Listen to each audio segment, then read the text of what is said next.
የኢነርሻን ህግ ለመጀመሪያ ጊዜ ያስቀመጠው ጋሊሊዮ ጋሊሌ ነው። ጋሊሊዮ ጋሊሌ ኢነርሻ የሚለውን ቃል ራሱ ሲጠቀም ምክንያት አለው ማለት ነው። ኢነርሻ የሚለው በላቲን ኢንአክቲቭነስ ሌዚነስ ማለት ነው።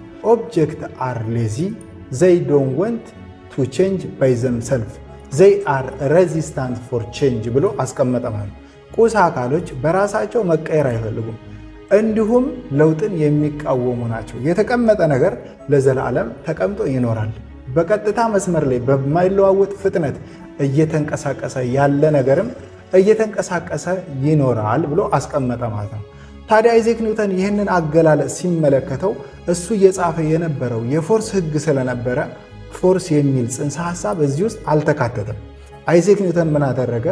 የተቀመጠ ነገር ለዘላለም ተቀምጦ ይኖራል፣ የሚንቀሳቀስ ነገርም በቀጥታ መስመር ላይ በማይለዋወጥ ፍጥነት እየተንቀሳቀሰ ይኖራል፣ ነገር ግን አምባላንስድ ፎርስ እስካልተጸገበረበት ድረስ በዚህ ናቹራል ስቴት ይቀጥላል ብሎ አይዛክ ኒውተን የፎርስ ህግን አስገብቶ ሎ ኦፍ ኢነርሻ እንደገና ጻፈው ማለት ነው። በአይዛክ ኒውተን ጊዜ ሎ ኦፍ ኢነርሻ ኔት ፎርስ ዜሮ ሲሆን ማለት ነው።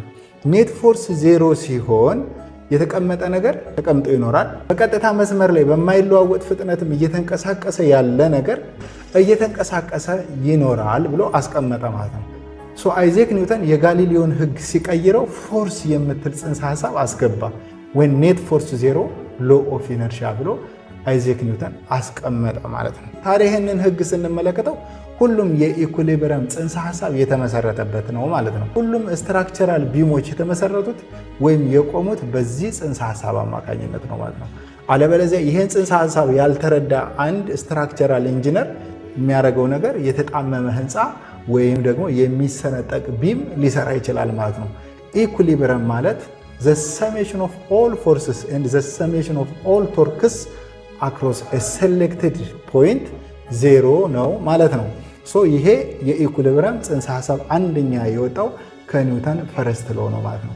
ሁለተኛው ኢነርሻን ህግ በአግባቡ መረዳት የሚያገለግለው የአንጻራዊ ቲዮሪ መሰረት ነው። አልበርት አንስታይን የአንጻራዊ ቲዮሪ የተመሰረተው በፈርስት ሎው ኦፍ የኒውተንስ ህግ ነው ማለት ነው።